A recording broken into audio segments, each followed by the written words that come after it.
A herd of thirsty buffaloes, a pride of hungry lions, all heading to the same water hole.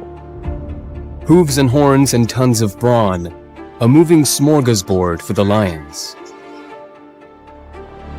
But do they have what it takes to challenge the herd? This may end badly, but for whom? In Ruaha National Park, it hasn't rained for months. A giant buffalo herd converges on one of the last remaining water holes. They have traveled miles to get here. Water is life for the herd. They must drink or die.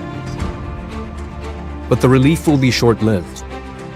They have an audience. These lions are experienced buffalo hunters.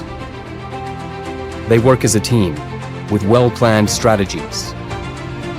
They split up, waiting for the right moment to attack. The buffalo guards sense danger lurking in the sands.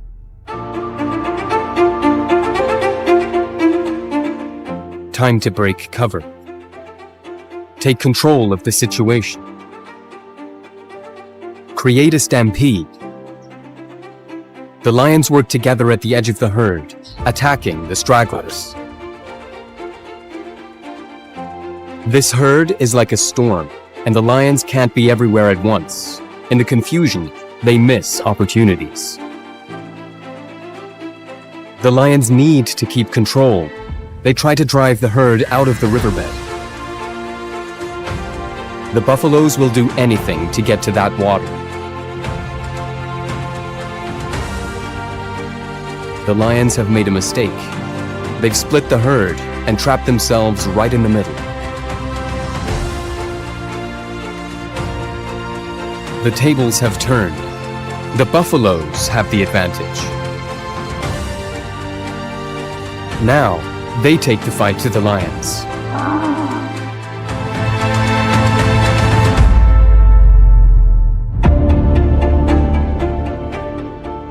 But the lions won't give up.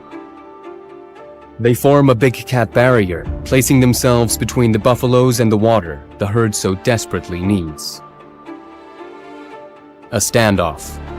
Now the heat is intensifying, beating down on both pride and herd. The lions are getting tired. They need food and shade. The buffaloes can stand the heat, and they stand their ground too. One young lioness still has the energy to hunt. She works alone, another mistake. Is this an act of desperation or inexperience? She targets a youngster. Retribution is swift. She was the pride's last hope. Defeated and hungry, she's the last to retreat. This time, the pride's hunting strategies have failed. The lions made two major errors. They chose to hunt in the hottest part of the day, and they attacked the buffaloes before they had finished drinking. Today, at least, the buffaloes win.